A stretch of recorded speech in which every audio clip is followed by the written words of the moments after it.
오늘 우리 함께 나누실 말씀은 신명기 27장 1절부터 10절까지의 말씀입니다. 신명기 27장 1절에서 10절까지의 말씀, 우리 1절부터 함께 합독하시겠습니다.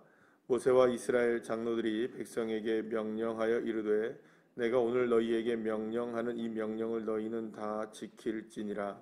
너희가 요단을 건너 내 하나님 여호와께서 내게 주시는 땅에 들어가는 날에 큰 돌들을 세우고 석회를 바르라. 요단을 건넌 후에 이 율법의 모든 말씀을 그 위에 기록하라. 그리하면 내 하나님 여호와께서 내게 주시는 땅 곧 젖과 꿀이 흐르는 땅에 내가 들어가기를 내 조상들의 하나님 여호와께서 내게 말씀하신 대로 하리라. 너희가 요단을 건너거든 내가 오늘 너희에게 명령하는 이 돌들을 에발산에 세우고 그 위에 석회를 바를 것이며 또 거기서 내 하나님 여호와를 위하여 제단 곧 돌들을 쌓되 그것에 쇠 연장을 되지 말지니라. 너는 다듬지 않은 돌로 내 하나님 여호와의 제단을 쌓고 그 위에 내 하나님 여호와께 번제를 드릴 것이며 또 화목제를 드리고 거기에서 먹으며 내 하나님 여호와 앞에서 즐거워하라. 너는 이 율법의 모든 말씀을 그 돌들 위에 분명하고 정확하게 기록할지니라. 모세와 레위 제사장들이 온 이스라엘에게 말하여 이르되 이스라엘아 잠잠하여 들으라. 오늘 내가 내 하나님 여호와의 백성이 되었으니 그런즉 내 하나님 여호와의 말씀을 청종하여 내가 오늘 내게 명령하는 그 명령과 규례를 행할지니라. 아멘. 할렐루야. 이스라엘 백성들이 이제 머지 않으면은 요단을 건너서 가나안 땅에 들어가게 됩니다.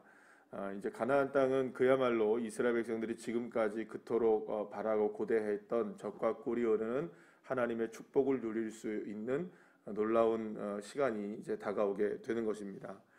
그러면 이스라엘 백성들이 이제 가나안 땅에 처음 들어가게 되었을 때 요단강을 건너서 처음 이제 가나안 땅에 들어가게 되었을 때 이스라엘 백성들이 해야 했던 것이 무엇인가?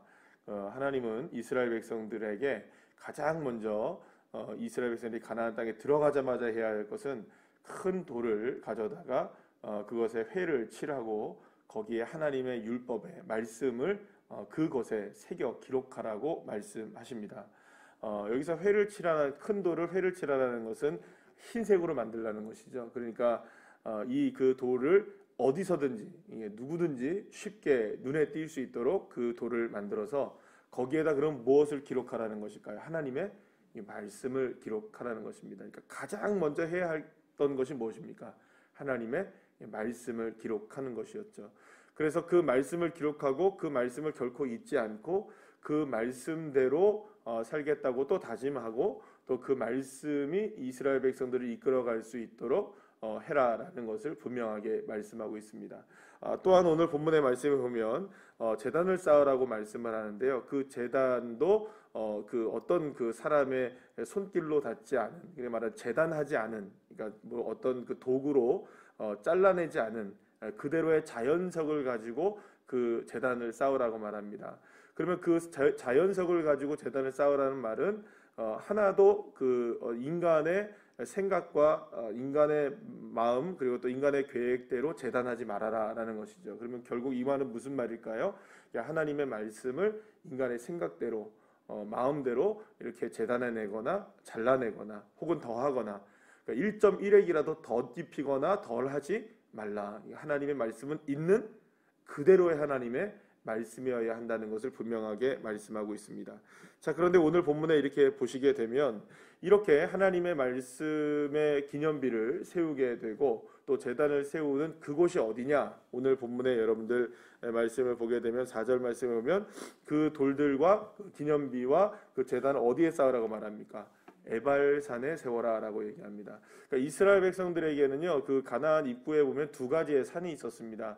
마주보는 두 산이 있었는데 하나는 에발산, 하나는 그리심산이라는 산이 있었습니다. 그래서 이 두 가지의 산은 굉장히 큰 의미가 있는데요. 한쪽은 저주를 상징하는 산이 되고요, 한쪽은 이 그 축복을 상징하는 산입니다. 그러면 여러분 에발산은 어떤 산일까요? 에발산은 이 저주를 상징하는 산입니다.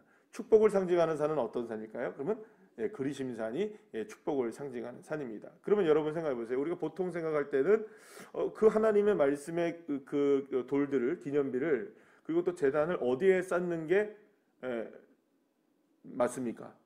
축복의 산인 그리심산에 쌓는 게 맞는데, 그러니까 하나님은 왜 그러면 이 에발산에 이 그 제단을 쌓고 이 또 이렇게 기념비를, 말씀의 기념비를 세우고 거기에서 즐거워하라 뭐 이렇게 얘기를 하시느냐?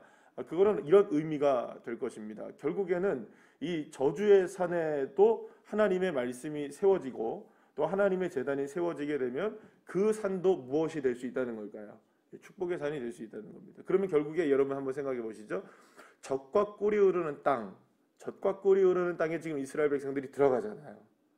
그죠? 그 젖과 꿀이 흐르는 땅에 들어가게 되면 그 젖과 꿀이 흐르는 땅이 왜 젖과 꿀이 흐르는 땅이 될까요? 이걸 잘 생각해 보시라는 거예요. 원래 젖과 꿀이 흘렀을까요? 그게 아니라는 거예요. 그러니까 젖과 꿀이 흐르는 땅이 될 수 있는 이유가 뭐냐? 그 땅 자체는, 가나안 땅이라는 그 땅 자체가 막 이렇게 보면은 막 젖이 나고 꿀이 나고 막 그냥 정말 비옥하고 땅이 좋고 막 거기에 살면 모든 것들이 다 잘 되고 이런 축복의 땅이기 때문에 거기가 젖과 꿀이 흐르는 땅이 되는 것이 아니라, 그 땅이 비록 어떤 땅이지만 지금 그 기념비를 세우는 땅과 같은, 그죠, 에발산과 같은 저주의 땅일 수도 있지만, 그렇게 척박한 땅일 수도 있지만, 그곳에 무엇이 세워질 때 하나님의 말씀이 세워지고 하나님이 다스리시고 하나님이 역사하시고 하나님이 인도하실 때 그 땅이 무슨 땅이 된다는 걸까요? 그렇죠. 젖과 꿀이 흐르는 땅이 된다는 겁니다. 사랑하는 여러분, 젖과 꿀이 흐르는 것은 우리가 그곳에 가서 젖과 꿀이 흐르는 게 아니라, 그 어떤 곳이든 하나님이 임하시면 그곳이 무엇이 됩니까? 젖과 꿀이 흐르는 땅이 되는 것입니다. 그러니까 저와 여러분이 믿음을 가지고 나가는 모든 곳이 젖과 꿀이 흐르는 땅이 될 줄로 믿으시길 바랍니다. 그럼 우리가 해야 할 게 명확해지지 않습니까? 우리가 가는 곳곳마다 하나님의 젖과 꿀이 흐르는 역사가 일어나기 위해서는, 그죠? 축복의 역사가 일어나기 위해서는 그곳이 축복된 곳이기 때문에 축복을 누린다면 여러분, 그거는 누구나 다 할 수 있는 일이죠. 안 그렇겠어요? 그거는 뭐 누구나 다 할 수 있는 일일 겁니다. 그런데 여러분, 만약에 그렇지 못한 곳이라 할지라도 우리가 축복을 누릴 수 있는 것이라면, 그렇게 한다면 여러분, 우리가 젖과 꿀이 흐르는 것을 누릴 수 있는 거 아니겠어요? 그럼 결국 우리가 해야 될 게 뭐냐? 첫 번째가 뭐냐? 하나님의 말씀의 기념비를 날마다 세우는 것입니다. 요단강을 건너요. 그러면 요단강을 건너면 그곳에서 제일 먼저 해야 되는 게 뭐냐면 말씀을 세우는 일이에요. 그럼 저와 여러분도 역시나 삶에서, 모든 삶에서 그것이 어떤 척박한 땅이든 어떤 무슨 상황이든 어떠한 여건이 우리에게 펼쳐져 있든 그 모든 일들이 진짜 젖과 꿀이 흐르는 땅이 되려면 우리가 맨 먼저 해야 될 게 뭘까요? 말씀의 기념비를 날마다 세우는 삶이 되어야 되는 것입니다. 말씀을 내 마음대로 재단해내는 것이 아니라 그 말씀이 있는 그대로 하나님 앞에 순종해 나가는 것, 그 말씀을 온전히 세워나가는 게 우리에게 필요한 것이라는 것을 주님이 말씀해 주는 것이죠. 더불어 우리가 한 가지 생각해 보면 여러분, 에베소서에서 우리에게 그 전신갑주에 대한 이야기가 나오잖아요. 머리부터 구원의 투구부터 복음의 평안의 신발을 신어라까지 이렇게 쭉 머리부터 발끝까지 이렇게 나오잖아요. 그 중에서 다 모든 것들이 방어 기제예요. 방어 도구란 말이에요. 근데 유일하게 하나가 공격 도구가 있습니다. 뭘까요? 말씀의 검. 말씀의 검이라고 얘기해요. 그러면 우리가 이스라엘 백성들이 지금 왜 하나님께서 이스라엘 백성들에게 말씀의 기념비를 제일 먼저 세워서 가나안 땅에 들어가자마자 했느냐? 지금 뭘 해야 합니까? 이스라엘 백성들이 그 척박한 땅을 싸워서 이겨내서 결국에는 무슨 땅으로 만들어 놔야 될까요? 젖과 꿀이 흐르는 하나님의 축복이 임하는 땅으로 만들어내야 돼요. 그러려면 가장 필요한 게 뭘까요? 유일하게 공격할 수 있는 무기가 하나가 있는 거예요. 가나안 백성들을 굴복시키고 가나안 백성들을 몰아내고 그 땅, 가나안 땅이 진짜 하나님이 축복하시는 그 에발산 같은 그곳을, 그리심산 같은 그곳을 만들어 버릴 수 있는 한 가지 유일한 우리가 할 수 있는 공격의 도구가 뭐냐? 그게 말씀이라는 거죠. 그러니까 저와 여러분이 말씀이 온전하게 세워지게 되면 그 어떤 상황 속에서도 이길 수 있는 것입니다. 그러니까 저와 여러분이 가장 중요하게 생각해야 되는 게 그 어떤 상황에서도 오직 말씀인 것입니다. 그러니까 말씀이라는 것은 그냥 돼도 되고 안 해도 되고에 대한 문제가 아니라 이거는 이스라엘의 생존이 걸린 문제이고요. 그리고 이스라엘이 가나안 땅에 들어가서 가나안 땅에 들어가는 목적 자체가 뭡니까? 그곳에 무엇을 세우는 걸까요? 하나님의 말씀을 세워 그 땅이 누구의 땅임을 선포하고 하나님의 땅임을 선포하고 하나님의 역사가 일어나는 땅임을 선포하는 것. 비록 그 땅이 척박한 땅이라 할지라도 이스라엘 백성들이 여러분 한번 생각해 보세요. 딱 들어가자마자 그곳이 막 적과 꿀이 흘렀나요? 그렇지 않았어요, 여러분. 우리가 아는 것처럼 여호수아서 우리가 읽어보게 되면 이스라엘 백성들이 요단강을 딱 건너자마자 막 거기에 막 갑자기 막 적과 꿀이 흐르나요? 그렇지 않아요. 여리고성을 점령해야 했고요, 그죠? 아이성을 깨야 했고요. 그 다음에 하나하나 굉장히 많은 것들을 점령해 나가야 했습니다. 특별히 이스라엘 백성들에게 주어졌던 많은 땅 중에는 산지가 많았어요, 그죠? 그죠? 그리고 또 이스라엘 백성들이 싸워야 했던 그 가나안 족속들의 모습들에게는 철병거가 얼마나 많은지 몰라요. 그러니까 그 모든 것들을 싸워 이겨내야 했단 말이에요. 그러니까 가만히 있어서 적과 꿀이르는 게 아니었단 말이에요. 그러면 그때마다 이스라엘 백성들이 해야 했던 건 뭐냐? 하나님 말씀에 순종하고 주님 말씀에 복종하고 그 말씀을 믿고 나가면 이겼고 믿지 못하면 졌어요. 그러니까 승패가 어디서 나왔습니까? 적과 꿀이 흐르는 땅을 얻고 못 얻고가 어디에 나왔습니까? 하나님의 말씀을 믿고 안 믿고에 대한 문제였다는 것이죠. 그래서 우리에게 이스라엘 백성들에게 가장 먼저 해야 할 게 뭐라고 얘기하고 있는 겁니까? 그 말씀의 기념비를 세워라.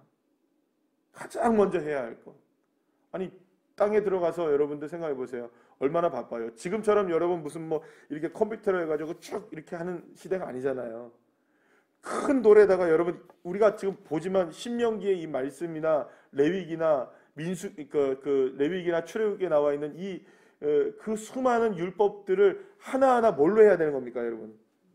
이 돌로 새겨내야 되는 거잖아요. 그럼 그게 작업이 여러분 엄청나지 않겠어요, 여러분? 많은 사람들이 매달려가지고 그것만 하는데 얼마나 시간이 걸릴까요, 여러분?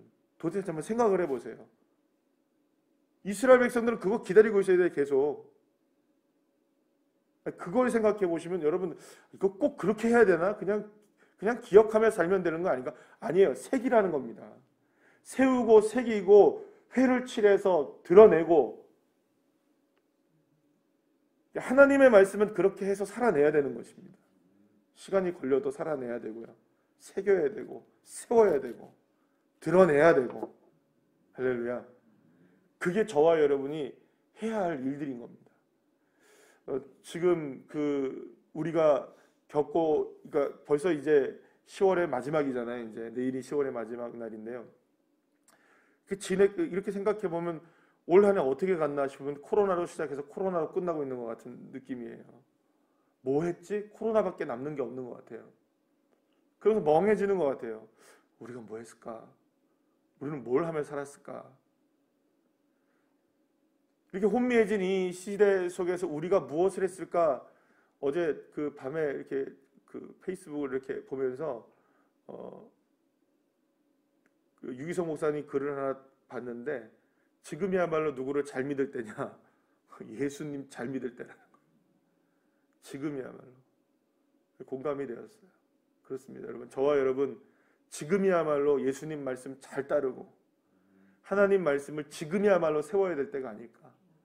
누군가는 세워야 된다면 이 어려운 척박한 시대 속에서 내가 세우고 우리가 세우고 우리 교회가 세우고 여러분들이 세워서 이 시대 속에서 정말로 하나님의 나라를 적과 꿀이 흐르는 하나님의 나라를 이루어갈 수 있는 믿음의 종들 그런 한 사람 한 사람 저와 여러분 되시기를 간절히 축원합니다. 기도하시겠습니다.